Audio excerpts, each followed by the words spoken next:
All right, so good morning. So today we're going to start to work on some stuff around speciation. You'll be looking at a model organism of flies that live and feed on apples and actually have the apple tree as part of their life cycle, including the flowering in the apple fruit. So you're going to be looking at two different flies variations and deciding if they are separate species or not. And so you're going to first look at kind of what is a species, and then you'll also look at how these collect some evidence around these, and then we will talk about all of the different things that you're seeing there more on Friday.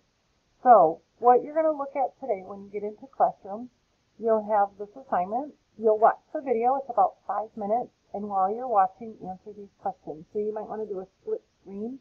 So you can have the video in one corner and then your questions in the other and be able to answer them as you're kind of watching about different species.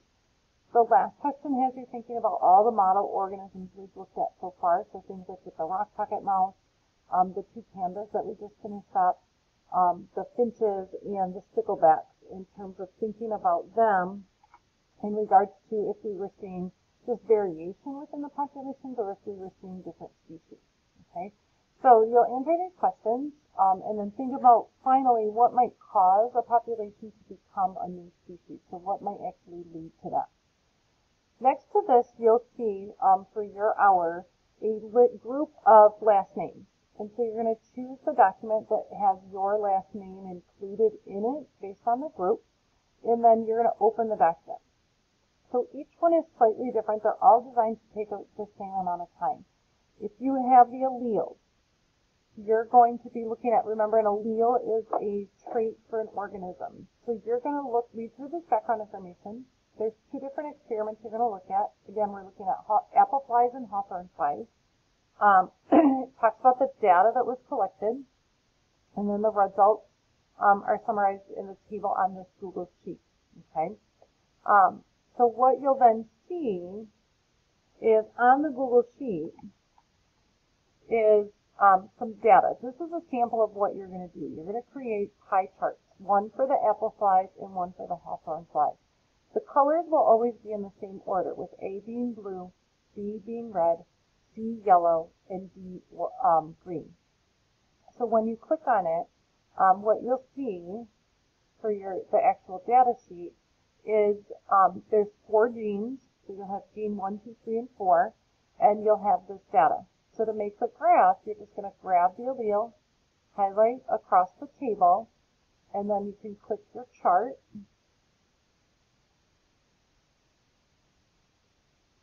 And then you'll tell it to make a pie chart after you insert the chart. And then you'll get your graph that'll show up just below, just like these. You can then change the size of them, copy them, and paste them into this right here. Okay, so you'll open up this Google Sheet and then put your graph that you make for each one here. Put gene 1. So you'll have gene 1, and then you'll have gene 2, and then you'll have gene 3, and then you'll have gene 4. Okay, so you'll put each of those in there, and then you're going to answer some questions about those. Right, and this is only if you have this document. Then you'll look at experiment 2, where you'll make a graph. All of the graphs will work the same way. Okay, where you'll click on the graph, click Edit. When you're in the edit mode, I want you to choose the scribble. And then for the scribble, you'll draw your line up to wherever your data is. So you might have to write down that data number to know what it goes to so that you can include that on your chart. And then when you're done, click Save and Close. And your graph will then have your scribble on it, and then you'll summarize what data you saw here. So the data for your graph will be in the table just above. Okay. Then you'll finish up with answering some questions about your data specifically, and then everyone will have these same application questions. And you're thinking about if there's barriers to reproduction. So looking at, is there something that's actually preventing them from reproducing with each other? It gives you some suggestions of possible ways that that could happen. Is there a way for these traits that one is being selected over another? And again, there's an example of how that might happen. Is there hybrid? Hybrid is when two organisms that are different mate and they make an offspring, but sometimes those offspring usually cannot reproduce or they're short-lived. So the example that's here is with lion and tigers making a liger. Another example is a mule. Horses and donkeys mate and they make a mule, but mules are sterile; they can't reproduce. And then the last one is, are there mixing of alleles? So is there any DNA evidence that the two populations are actually sharing DNA with each other? And you'll see that from DNA analysis. So you're going to think about that just from your piece of data. What information have you gathered around those four things? If you didn't have the alleles, you might have the host group preference.